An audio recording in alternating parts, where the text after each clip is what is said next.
who am I to think that I can be an artist? Quit my finance job. Now I had no job. I was so broke. To have the courage to take that leap and to keep taking that leap, it's an act of self-love. How does a Wharton grad make it as an artist? I look at my Instagram and it's like blown up. The video of my Medusa paintings, everyone's like asking for prints. And I was like, what is going on? Is it possible to create wealth just by doing what you love if it's not tech or finance? Yes, I think that's the only way to create wealth. Ivy, I miss you. I missed you. It's so good to see you again. I haven't seen you in like 2 months since like New York. What's been happening in your life? Yeah, this year has been super transformational. So my whole life, I've wanted to be an artist and I've tried and failed so many times at that. And this year is the year I finally had enough courage to actually go for it. And it's been a wild ride. So I finished my credits at Penn in December and I was honestly feeling a little anxious. I didn't really have anything official lined up for right after, except that I was starting my internship. No, I was starting my full-time job as a private credit analyst at a hedge fund in New York, starting in June or July. And I was applying for this fabrication engineer role at a space startup. And so when January rolled around, I just started painting without as much like anxious expectation as I had for it before. And things just started going really well. Like people wanted my paintings. So you said like you tried multiple times like throughout the years to become an artist. Like what did those look like? I have always been an artist. I've went to art school in Canada. For as long as I remember, I've been making art. And so grades 4 to 12, I was in a specialized art school in Toronto. And in high school, I had this Instagram page and I would sell my art now and then and sort of try to build some kind of community online. And after high school, I went to Penn to study finance at Wharton. And I did a fine arts minor. And throughout college, I would still like run this Instagram account. I would sell my art here and there, but it wasn't ever that serious. And then what does it mean to like sell your art? So on Instagram, I would sell my art. Like I would post it and then somebody would want it and I would like make them something or just sell them that item. It was never a very serious or organized effort. It was just very natural. Like, oh, you want my art? Here. Like if I don't mind giving it away, like I will sell it to you. Right. And I also took a gap year after my sophomore year and I was trying to make art over that gap year. I tried to do this content sprint and I gave up or I just got very discouraged. I think one big reason this year has been different is that in the past years, I would try to post and like make art and be an artist for like 3 months and then I'd get discouraged. I would try to do something more prestigious or more professional or more stable or more just normal. And I would just go do something else for the next 3 months. I would go try to start a startup. I'd go lock in on finance or do something that I thought I should be doing. Do you feel like you really cared a lot about doing something that's prestigious because of like what your parents thought or because of like maybe what your peers thought? I never really cared what the optics were of what I was doing. Like if people thought I was doing something prestigious or if I looked respectable. Like on the parent side, obviously my parents would have loved if I was a finance bro and they're traditional Chinese parents. They love posting on WeChat. Oh, look, my daughter goes to Wharton. Oh my God. Like she's working at a bank. But I'm also really lucky that they love my art. They have always supported me being an artist. And I remember I would paint things when I was a kid and even like the scrap paper that I would test my paint on, my mom would get that framed and I would just be so perplexed. Like, what are you doing? Like, why are you doing that? But I think that like imbued a sense of like your parents love you. My parents love me.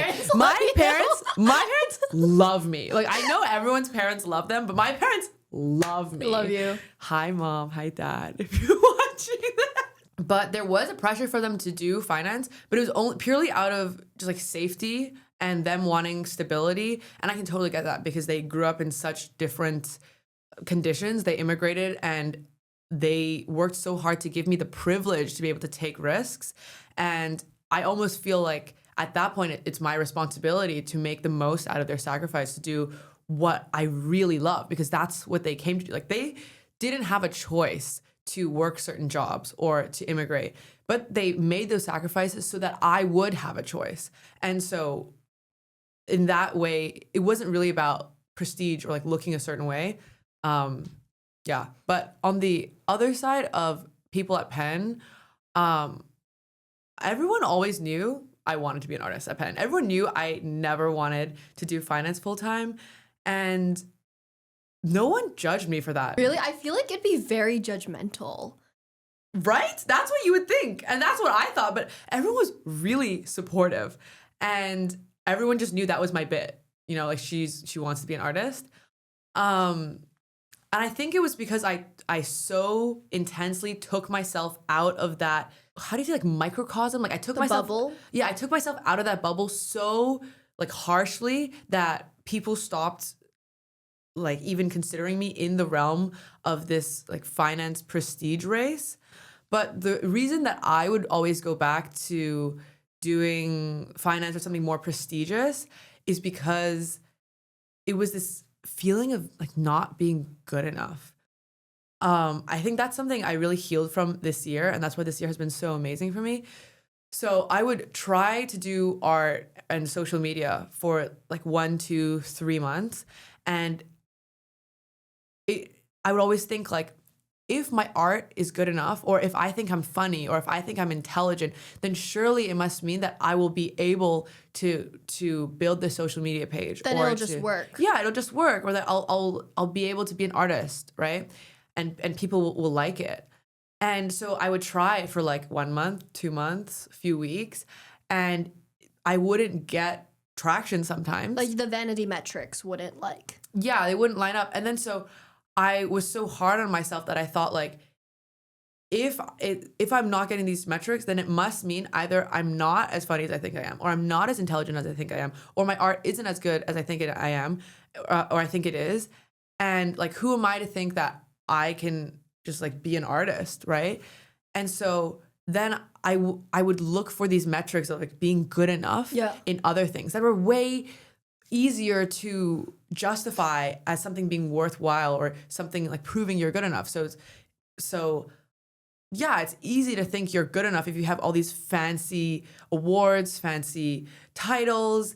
And so it would just sort of be almost like a self-medicating like coping mechanism for not being able to achieve my dreams, or not feeling good enough for my dreams. So I would look for that feeling somewhere else, like in finance or in tech, or you know, at school. Yeah. Wait, that makes so much sense. Like this is definitely something I want to like get into a bit later.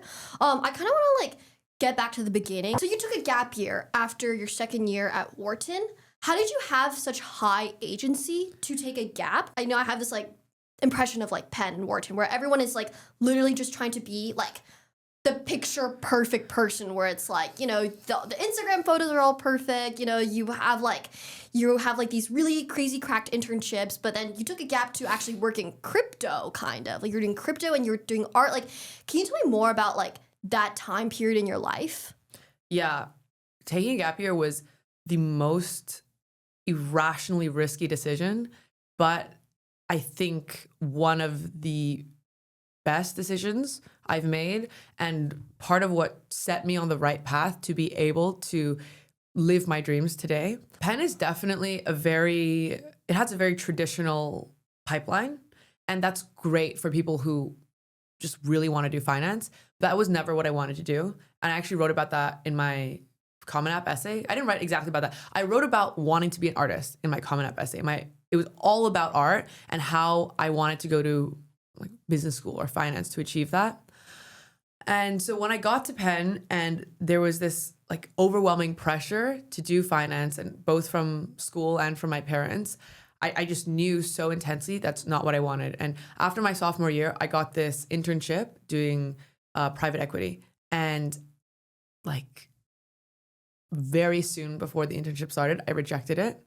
And my parents were freaking out because they were like, this is such a great opportunity. And it was like to have an internship in your sophomore year in general, like that's a huge deal. That'll set you up for whatever Goldman Sachs pipeline you want to go down.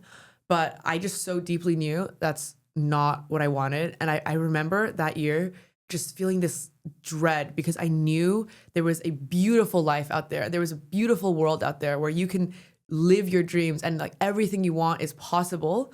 But it almost felt like to take this internship would be to surrender and admit that you think this safety is all that there is.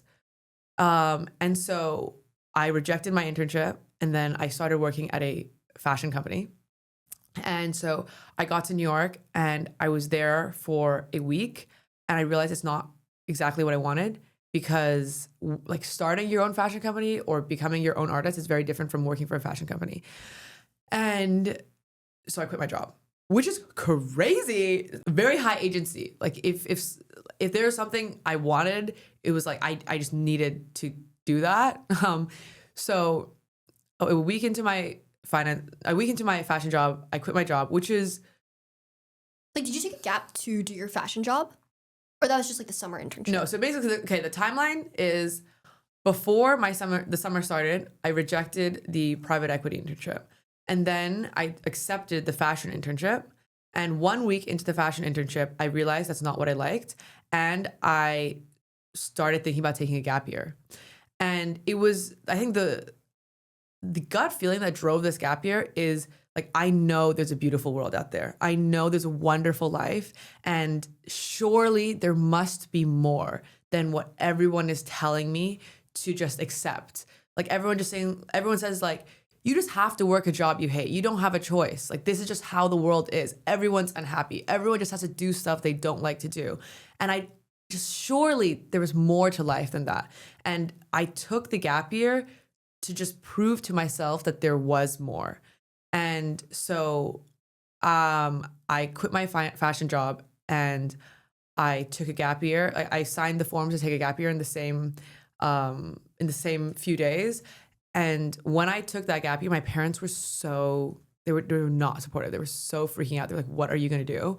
And they actually told my academic advisor to call me to dissuade me of taking a gap year. And I was in New York. I took the call in a Joe and the Juice, and she was like, are you sure this is what you want? Are you sure? And I was like, yep. And I think there was like some form that my parents needed to approve of for my gap year. I just forged it. And it was so irrational because so I had quit 2 jobs at this point. Like with each job, the salary was worse. Like quit my finance job, quit my fashion job. Now I had no job. I was so broke. I had literally no money. I had no idea how I was going to like fund this gap year. I literally had nothing except this deep burning desire that I had to do this. And after I quit my job, I sold some art as NFTs. And that funded the beginning of my gap year. And then I started working crypto at a product design studio, and everything worked out crazy. I mean, if I had more of a frontal lobe, would I have thought twice about this? Maybe. But so I got my product design job, product design studio job. And then I started working crypto, and I was able to travel, and life was amazing. There were like the hardships that came with the gap year, many lessons, which we can talk about later. Yeah. And then afterwards I worked at a crypto venture studio as an analyst, and that was my gap year. And then I went back to school.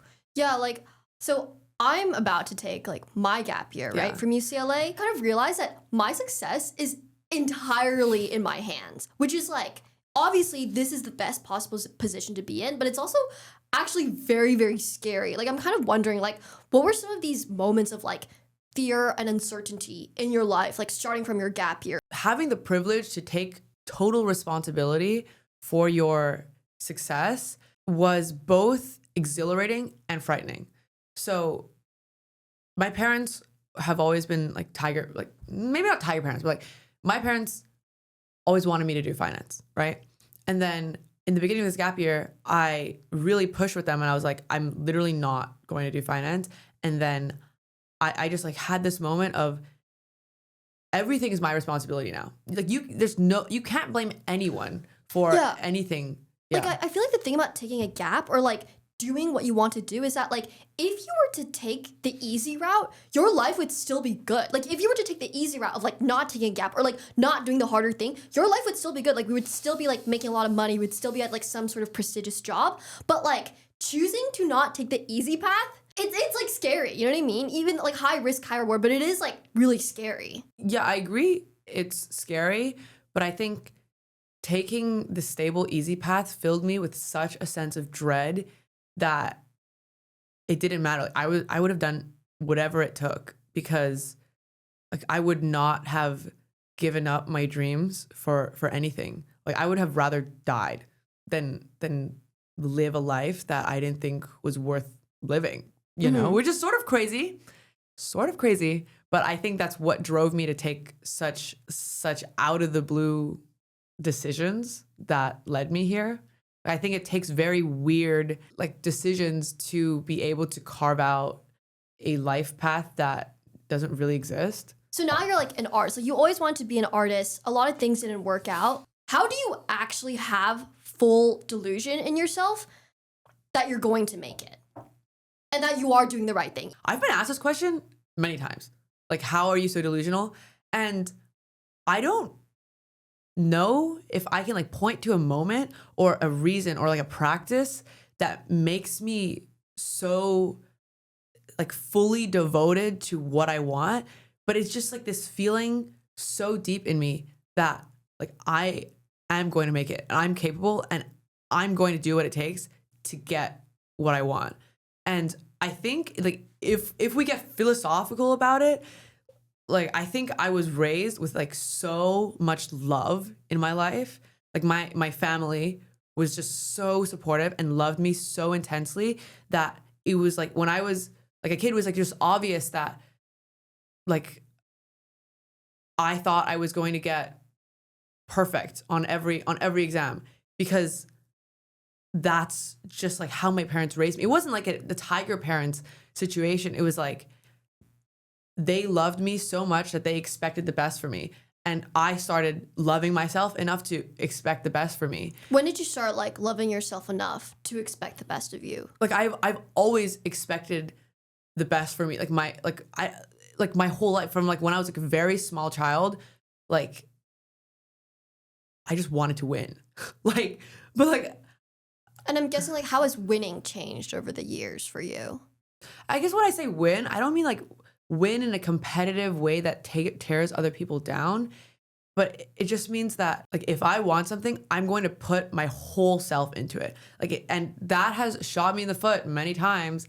I've like worked myself into the ground, but I have never thought anything is too delusional or too like unattainable because there's so much wonder in the world that like obviously anything is possible. How did you like learn that there is so much out there in the world besides like the stereotypical 9 to 5? I feel like most people don't understand that they could literally do anything that they want. I know it sounds like very privileged or like very delusional to say that, but I feel like just like most people don't understand. I always thought that the world was wonderful, and then it was as I grew up, I was told and taught that like no, the world has to be a certain way. Like you have to go to college, and then you have to get a certain job, and then you wait until you retire to like do what you love.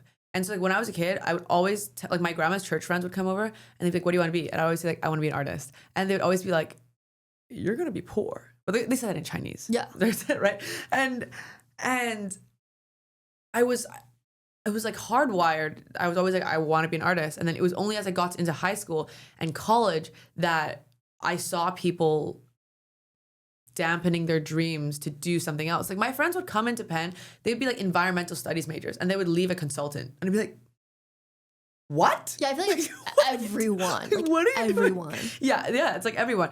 And like I remember I was calling some people for a coffee chat and it was this like sort of higher up person at this bank. And then I was sort of asking him like, is this your dream? Is doing finance your dream? And he was like, no, my dream is to go be a surfer somewhere. And I was just on the phone call. I was like, you should do it.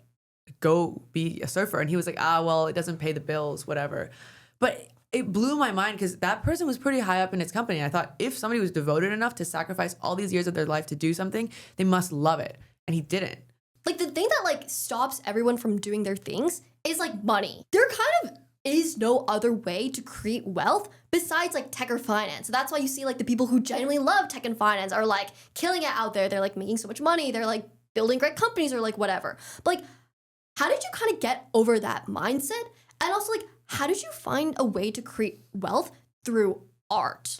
Like, is it possible to create wealth just by doing what you love if it's not tech or finance? Yes. And I think that's the how? only way to create wealth. So I used to like have these feelings as well. Like there's no money in art or there's no money in passion. And tech or finance is the safe way to get all these things you want. So like financial freedom, traveling.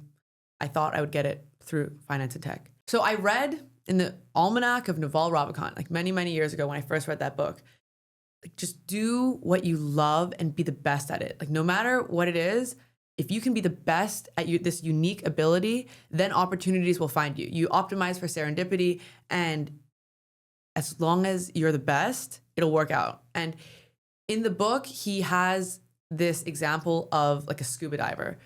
Let's say this person's super, super passionate about scuba diving and they become the world's best scuba diver. And then there's a unique opportunity. This other guy knows the coordinates to this long lost hidden treasure, but this D1 scuba diver is the only person who can get it. So he asks the scuba diver to find the treasure, and they split the reward, and wow, everyone's wealthy.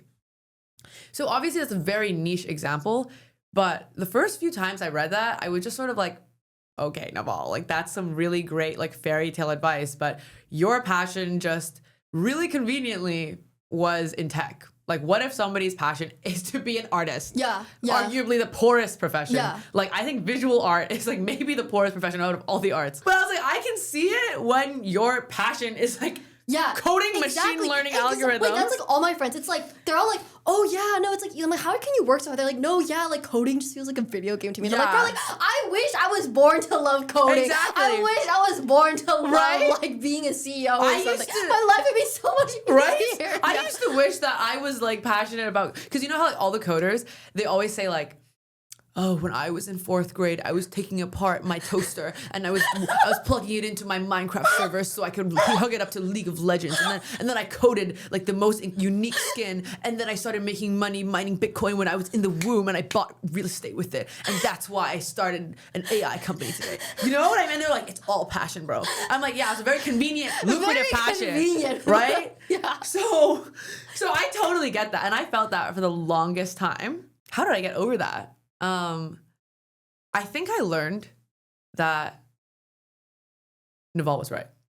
Like, Bruh. Bruh. No, I learned that if you're doing what you're meant to do, what your soul and DNA is calling you to do, the universe or whatever you believe is out there, like everything will just start lining up and the universe will clear the way for you. Do you feel like it's hard to figure out what you're meant to do? Like, I think for me, it's like I think it's really hard for me to figure out what especially if what you like is something very, very abstract. Everyone says like, oh, like you only like doing what you're good at. So then like maybe that process of getting really good at what you're doing, what if it's like, I'm not disciplined enough, or am I like hardworking enough? Like, am I lazy? Like, how do you know what you're actually meant to do, right? Because when you know what you're meant to do, then you can just go into like execution mode. You know exactly what you need to do. And it's just about working hard at that point. But like, how did you know it was correct to be an artist? I think finding what you're meant to do is something like all young people struggle with. And even at Penn, there was a full course on it called Grit Lab by Angela Duckworth. The whole class was basically about finding your passion, or like what you love. And on one hand, it's trying a lot of things and being patient with yourself. Like I tried so many things growing up. Like I did everything. Like in high school, I was in these tech incubators. I was coding neural networks, really basic ones to identify things or like predict how likely a bank loan would default. And I was also looking into cellular agriculture. I actually loved cellular agriculture. I thought it was the coolest thing ever. I was looking into like how sleep biologically processed through the body, because I'm like, what if we could invent something to sleep less? I was doing student government. I was a student trustee for the Toronto District School Board. I was doing business competitions. I like won a bunch of international awards for doing DECA, which I don't know if like American people know. DECA. Yes, I did DECA, yeah. right? So then I was in art school. I like, and then in college, I did all this tech stuff. I did finance. I did crypto. I did my art on the side. And so I think that's the most important thing. Just like try everything and then listen to yourself. Like I think young people, the most important thing is to listen to your gut. I think once you can like get past all the noise of like, over intellectualizing, over analyzing, and like listening to what everyone else says you should do, and you can just listen to your body and what your gut is telling you to do. And if you follow that, you can never go wrong. What was that? When did your gut tell you to be an artist? I think it's always told me to be an artist my whole life. And I would listen to it sometimes, and then I would over intellectualize and I would go do something else. And this is the first year I have really acted out of instinct and what feels right. And it's been the best year of my life.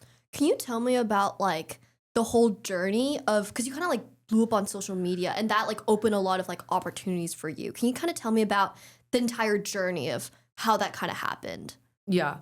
I think the biggest reason this year has been different from all the other tries I've had to live my dreams is because I've healed from a lot and I've acted with so much love for myself and like others. So I'll explain because that sounds really woo-woo. This has been such a spiritual year for me because you can have all this advice of just like do what you love. If you're gonna try to do something, really do it. Or like follow your passions or like work hard. But like under all of this and before all of this, to have the courage to keep doing that, like to have the courage to take that leap and to keep taking that leap, it's an act of self-love. Countersignal is brought to you by Succinct. If you want to work on challenging problems with the best team in crypto, visit succinct.xyz. Because really, I think like, for example, the struggle of being an artist is that you have to keep failing, and especially if you're doing media, like this is the struggle that I also had, because I also tried doing short form content for a while, and it's like, it really felt like I had to keep on publicly failing and publicly being a failure until I made it. You were posting on social media for about like a year until things started finally like taking off the ground. And I really want to hear more about that because I actually never heard anyone say that you can make it just through self-love. Yeah. I think my social media journey starts even before that. Like, so the way I started posting is in high school, I had a spam account and a main account. And then I lost the password to my main account. So I only had my spam account. And I would post belligerently on that account. I feel like that's the wrong adjective. I would post like so much on that account. And it was so weird. And I never was worried that people would think I was like too weird or something because it was just my spam account, right? But then people started really liking it. I had this like really close-knit community of followers on Instagram of maybe like 5,000 from high school until recently. And then got to college, and I remember when I first got to college, my page was still very weird and it was very public. My page was never private. And people thought it was weird, right? Like, and what I realized is like it was very polarizing. So the people who thought it was weird thought it was really weird. And the people who loved it, right? But for some reason, it didn't even register to me to act a different way. Like I was just living so authentically that that's just how I was. And in hindsight, I can see how people would think it's super weird now that I've been like better socialized. But in the moment, I was just acting the way I acted, right? And even like when I got to Penn, I was friends with this one girl, and then she completely dumped me as a friend and then started like talking badly about me because she was worried that being associated with me would make people think that she was weird too. But I was I was lucky enough to be able to have a very close, strong group of friends starting college. And then nearing the end of freshman year, people would come up to me, they'd be like, not gonna lie, bro, when I first saw your Instagram, I thought you were super, super weird. Like when I first met you, you were an odd guy. But now actually, after I get to know you, I realize we can really be friends. When I first met you, I did not think we'd be friends. Now we are. And it made me realize like how important it is to show up authentically for yourself and to just be authentic, because you'll find your people, right? And I would rather find my people and alienate those who don't mess with me anyways than have friends who don't even know the real me, right? So then after that, I kept like posting sort of on Instagram, but I only started taking it seriously, like you said, a year ago ish. So I had like maybe 5,000 followers, and I started doing this thing, posting every day until I made $100,000 for my art. I helped you film one of them too. You did help me film one of them.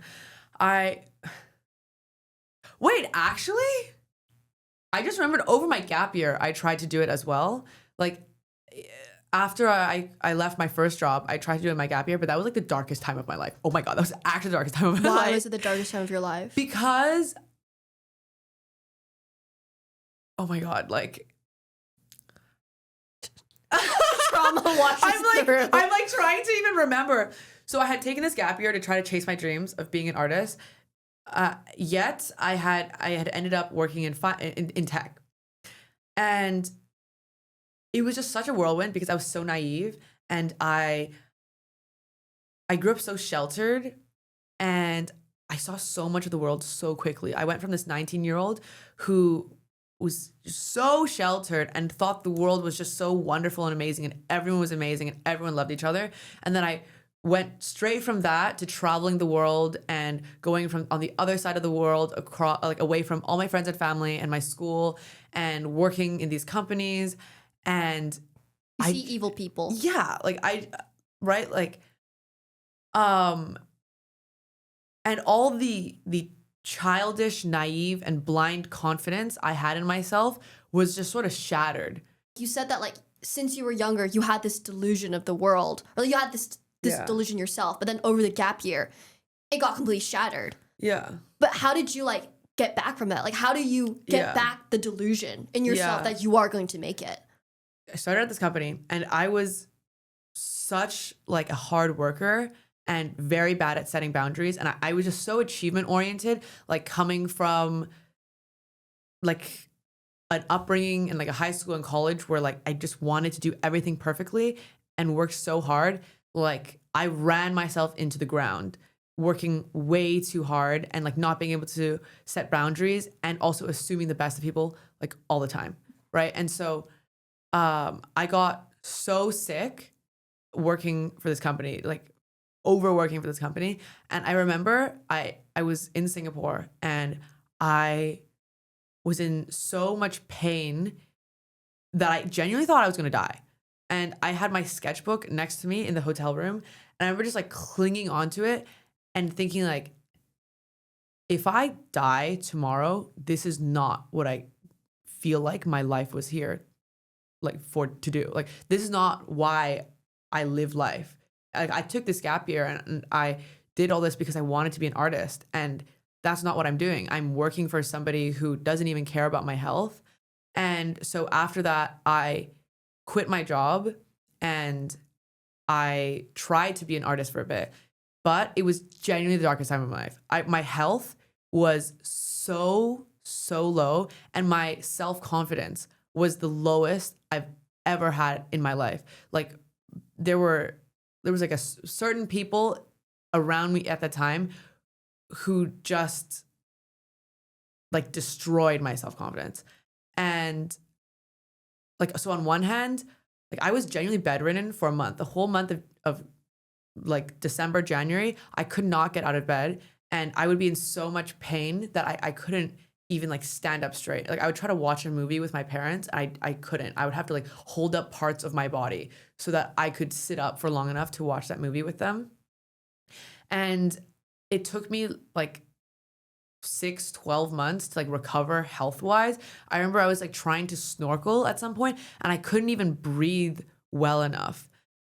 And then like self-confidence wise, I felt so stupid for thinking I ever thought I was going to make it. Like I felt so foolish to think that I could be an artist, or that I was special in some way. And there was this like frustration and anger for this super naive and beautiful version of the world I used to have that like I was just like, yeah, that doesn't exist. Like that's just like you were just like foolish, right? But coming back from that was like in hindsight, great lesson. Like to get so low and to rebuild this love for yourself and love for the world and life that now I feel like so much wiser and so much stronger for it. So yeah, everything happens for a reason. I believe that. And like, I'm not angry about that experience at all anymore. Like that gap year taught me so much about the world and so much about myself. But it was just like a very slow, like healing process of like, do it scared, do it even if you don't believe in yourself. Like you can try to be an artist even if you think it's the most stupid idea in the world, and you can act in a certain way until your emotions catch up, until your body catches up. And I think it was like a year of like, yeah, paint even if you think it's the stupidest thing in the world, paint even if you hate everything you do, and like act as if you still have as much hope and belief in yourself until every cell in your body starts catching up. And through that, now we're here. I'm so happy and amazing. And yeah. So do you mean like do it until, like, is it kind of like a fake it until you make it, or like do it until you literally die type? I wouldn't say it's like fake it until you make it or like do it until you die. It's like, I used to think that I could only create art and be confident again when I felt confident. Yeah. But you will never, like, first, if you wait until you feel confident to start doing the things you love again, you're going to wait a long, long, long time, right? So it's like, it was on one hand, like doing it scared and doing it even if you doubted yourself. And on another hand, it was like letting go of this frustration of wanting to be a certain version of yourself so quickly, and just like processing and going through the moment. Like, yeah, in this period of my life, I feel like in that period of my life, I feel like horrible and I feel not confident, but I'm going to process that and accept that for now. And like, instead of trying to like squeeze results out of myself, to be kinder to myself and like accept that's where I was in that moment, and just taking it day by day and living my life until I looked around one day and realized that the love was back, you know? Yeah. And kind of like going back to like this journey of like when you started to blow up on social media and like everything kind of like came to you, and the universe is finally kind of like giving you everything that you always wanted and that you had always deserved. Like, I think through that process, maybe a lot of it was about like, for example, figuring out how to maybe build a community online. Or can you tell me more about like your social media process of finally learning like what worked and what didn't? When I started taking it sort of seriously was last year. I did this running every day until I made $100,000 for my art. And so I would get my mom to sit in the car, and my dad would drive it, she would record me, and I would be running with one of my paintings. But this is day one, I'm trying to make $100,000 for my art. We're on day X. This is how much money I made today. And the videos would actually do well. They would get 10, 40, 50K. And I think it worked because visually it was very interesting, and there weren't many videos being done like that. But it wasn't really that good for building community because people would follow for this series, but you're not really showing your audience who you are, and it was just sort of like an empty metric of like, okay, the number go up, number green, yay, versus really building community and showing who you are and what's meaningful on your page. So I stopped doing that because even though the numbers were good, there was not much substance behind those views or those follows. Because it's not like they were looking at your art or your personality. They just followed because of the number and because how interesting the movement on screen was. And so I stopped doing that, and then I went back to school for my last, was it my last semester at Penn? I think so. Was it? Yeah, I guess so. Oh, because it was also like I was doing it during my finance internship as well. And I just started getting busy, and I was sort of like losing hope. And I was like, okay, I'll just focus on school. And for my last semester at Penn, I didn't really focus on Instagram or social media at all. I had sort of given up on it. But as the school year ended, I didn't have anything lined up until August or June to do my finance internship or finance full time. So I was like, okay, I'm just gonna make art again, and I'll try one more time to do this social media thing. And I was so nervous about it that I even started a completely new account under my Chinese name, so no one could find me. Yeah. Because that's how embarrassed I was about it. It was called Oh Highway. So my Chinese name was Aiwei. I remember. Yeah. I remember. Yeah. So my Chinese name was Aiwei. And I started my challenge again, but this time it was, I have 115 days left to become an artist, because that's how much time I had until my full-time job started. And I would post every day. I would post like 4, 5, 6, 7 times a day. And it was going okay, like social media wise.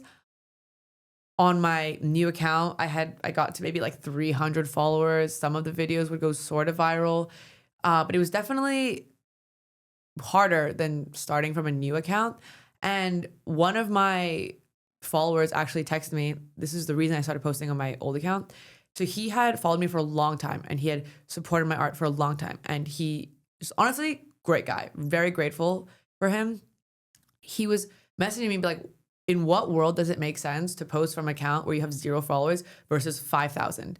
And I was like, I don't know. I'm just scared. And he was like, he just said something that was like, that literally doesn't make sense. Like, why would people not like your art? Like, people already like your art. Like, why are you so scared? You're in this random corner of the internet posting to people, like to these like 200 people, when you have like 5,000 people here who already like your art. And so I was like, great point, right? So then I started posting on my normal account again, where I had like 5,000 followers, and I changed my username to my real name. And it's my first time I used my real name online, so like Ivy Deng. And it's just sort of interesting how it was only when I started using my real name and was fully showing up without trying to hide anything about myself or who I was that my Instagram started blowing up. So I was doing this like 113-day challenge. I'd post my art, and I learned that people really reacted well to if you're like being really authentic, which is like obviously, right? But I think before I would try to like manufacture authenticity by posting these like very heavily edited, very long voiceover to like video clip thing. But people really reacted well to when I would just like talk and show my real personality online. But in terms of, I'm trying to like map out like the growth. So from January to like June, I was super slowly climbing from 5 to like 8 or 9K. And the videos that would do well were actually the ones where I would just get an idea and immediately post, like immediately film it, maybe edit it a bit and just immediately post it. Like when I would act on the inspiration versus like leaving it for 2 or 3 days and like over engineering it and try to like hyper optimize. Yeah. Like what's the best hook? What's the best thumbnail? Oh my God. Like and you post it at a certain time. Post it at a certain time. Like yeah. oh my, turn this setting on. Like TikTokers do not want you to know this one tip that'll make your post blow up. You have to use this sound. Like that doesn't matter. Like it was the videos where I'd had this idea and immediately act on it. Like when I would just strike when inspiration was like hot. And like those were the videos that would unexpectedly do really well. And they would like inject maybe like 100, 1,000 followers into the page. And then so it was around June when this video actually started blowing up. It was like around this time I was trying to decide if I would take a job or not, right? Because it was starting to get like June, July. That's around when my finance job was starting. And I was honestly like very scared because that year had turned out already so much better than I thought it would turn out. Like in the beginning of the year, I just started painting for fun and without any really intense expectation. And people bought my art, and that was already crazy. Like people, like every month I would have a painting to do, and I had already achieved what I wanted, and I was just sort of scared. Like, how does it even get better from here? I couldn't even imagine it getting better. I was sort of daunted by the idea of it getting better, right? And so I was starting to think, like, should I get a job? You know, like I can just do this art thing on the side and I'll work a tech job, or maybe I'll take the finance job. Who knows, right? And so I remember thinking, like, if this is what I need to do, like, give me a sign. I wrote in my journal. Literally, I was like, I need, because I was getting like some signs before, but I'd always ignore it. I'd be like, whatever. But I wrote in my journal, like, I need like a sign clear from the sign. universe. Yeah, it's like I need a clear sign that this is what I'm like meant to do, right? And we actually, okay, slightly before this, I was painting the Medusa painting. Okay. So yeah, I was scared. Like I didn't know how it could get better. And so I started thinking about getting a job. And then this like job fell through in my life. And I was like so anxious about it. And I was like, oh my God, like I was just so scared. And then I started thinking, what if this was like meant to happen, right? Like I thought, like, do I even want a job? No, I want to be an artist. Like, why do I know I want to be an artist? But for some reason I keep intellectualizing to steer myself in different directions. It's like you get all these like golden opportunities that are actually a distraction from what you truly want. But then it's scary to say no to these golden opportunities because you're like, okay, if I say no or if it goes away, like what if I never get it again when it is a really, really good opportunity? Right. But then it's also like, you don't actually want to do it. It's very hard. Exactly, right? Especially when like the thing you want to do, you don't even know if it's like actually gonna work or like. Exactly. It's like, or it hasn't yet, like you haven't yet gotten enough stability where you know like it will full send rip. Yeah, exactly. Being able to say no to things was another reason this year I was able to achieve my dreams, because I read this quote that really helped me, or like I wrote it down in my journal like years ago and I flipped it open and I was like, that really makes sense. It was like, you are only anxious when you think something outside of yourself will get you to where you need to be. Like if you think someone else can like help, like is going to be the reason you achieve your dreams, that's like just not true. Like there's no opportunity or no like situation golden enough that'll make or break you to the point where you should sacrifice yourself or your dreams for it, because like everything you need is inside of you. When you're like making decisions, you have to think like, am I acting out of fear or am I acting out of love? Like, am I acting out of fear that if this goes away, I won't make it? Or am I acting out of fear that if I don't do this, I won't make it? Or if I don't do this, people will think of me a certain way? Or like, are you acting out of fear that you're gonna lack in your life in some way? Or are you acting out of love in that you really actually love this opportunity, or you love yourself enough to do what's right for you? Like this year, I've gotten so many opportunities that were like almost what I wanted. They're like 80, 90% what I wanted. And then like, it's like, oh, like in life, you actually can't get everything you want. Like in life, like sometimes you make sacrifices, so you should still like, you know, it's like, it's pretty good and like. Right, exactly. Like, yeah, I could work this job and it's a good job, it's a good salary, it's a cool city. Like, yeah, I wouldn't have that much time to do my art on the side, or I'm making certain compromises, but like, it's still pretty good, right? It's like the universe is like testing you to see what you will accept. because Mm. it's like everything you ever wanted could be right around the corner. But if you just take 90% of what you wanted, that's what you're going to get. But if you love yourself enough to hold out and wait until like something comes up that is exactly what you want, like you will get it. I think everyone can 100% achieve their dreams. Like everyone can have everything they ever wanted as long as they're brave enough to like wait for it. Maybe not wait, like as long as they're brave enough to say no to things that Say no to the aren't that. distractions. Yeah. Exactly. Damn. Yeah. That's very deep. And so, what was that moment for you when the universe gave you everything? Right. So it was maybe like, this is like June-ish. So this job falls through in my life that I actually would have really liked. Like in that moment, I thought I really wanted it. And then it fell through and I was like so anxious because I really wanted a job at that point. And my friend was like, you don't even want a job. Like, why are you stressing out about this? Right. And I was like, you're right. Like I want to be an artist. Right. And so I was painting the Medusa painting and I got into this such an intensely deep flow state that it was like I could have closed my eyes and I felt like I could have done nothing wrong. In that moment when I was painting, there was just like this deep, intense feeling of like, just keep going. Just keep going and doing what you're doing. Just do that, right? And then so the next week-ish, I'm like, more jobs. Should I reject them or not? I was like deciding what I should do and I was writing in my journal, like, I need a sign. Like if this is what I meant to do. And then I was like, it would be irrefutable that this is what I meant to do if I got a larger following on social media and like I could monetize in some way, right? And then I wrote that in my journal and the next morning I wake up and I open my Instagram and Amanda Nguyen, the Vietnamese astronaut, had posted my art on her page. It was like, I looked at it and I was like rubbing my eyes because I thought my Instagram had glitched. I was like, what is going on?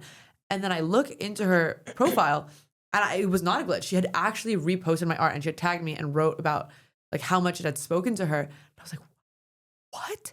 And then I look at my Instagram and it's like blown up. The video of my Medusa paintings is like above 1 million and everyone's like asking for prints. And I was like, what is going on, right? And then on my TikTok, there were like hundreds of notifications and I was like, thought it was a glitch as well because I never get any notification on TikTok. And then my TikTok had gotten to like over 1 million as well. And everyone's like asking for prints. It was like every time I blinked, there were like more notifications of like people like loving the painting. People got and your asking for painting prints. tattooed. Yeah, people got my painting tattooed. And I was like, what? Right? Like, that's just exactly what I had asked for. And so I had just hit like 10,000 followers. And then I hit 20 within like 5 days. And now you're at 30. And now we're at 30, right? And that was just the clearest sign ever. But also, I think something important is that this piece of art, like the Medusa painting, was created out of like a very authentic feeling and experience. Like I really like, I honestly thought nobody would care about that painting when I posted it because it was just something so personal to me that I just thought no one would get it. But it had connected with so many people. And another important thing was like, I always thought that I had to do something useful or prestigious or respectful because that was what's useful and good in society. And I thought You that have to create value for other people. right, I have to create value, I have to help people. And I thought like, if I work in tech, I can help people there. Or if I work in finance, I can add value to society or do anything more useful than being like an artist, right? But seeing all the messages of people like messaging me about this piece and my art and how much it healed them or it connected with them. Like I was brought to tears like so many times reading these messages or even like seeing people message me about them being inspired to chase their dreams or like knowing it's possible and like taking steps to live their dreams now because they've seen me doing it.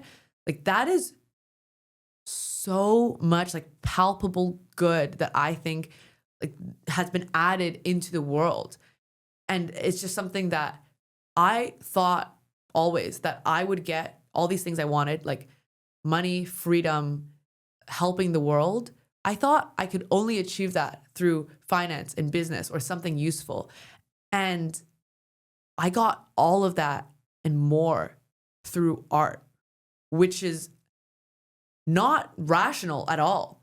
Like art is the poorest profession. It's so hard. Who cares about art, right? But somehow everything I ever wanted, I got it so much more easily and so much more naturally through doing what I loved and what was authentic to me versus like pushing and suffering and working for it so hard through like finance and tech.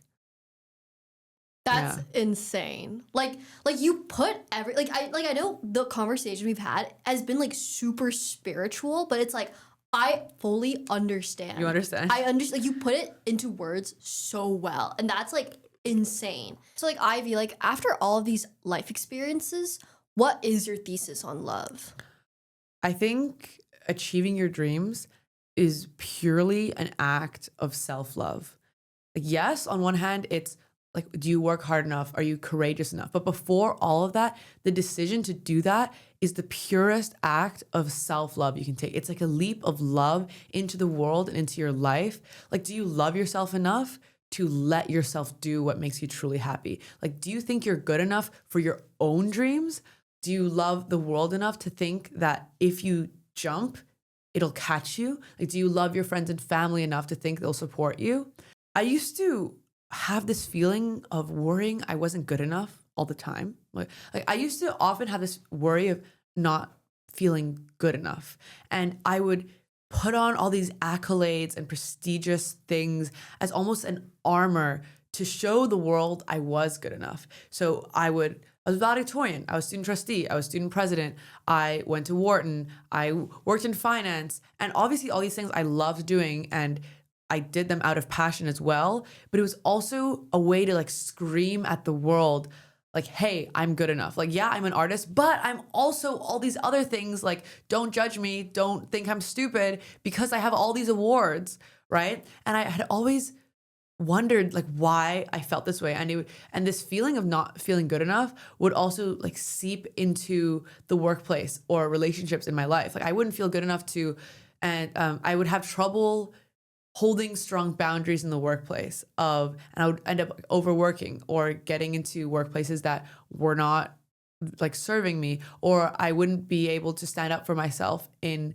friendships or relationships.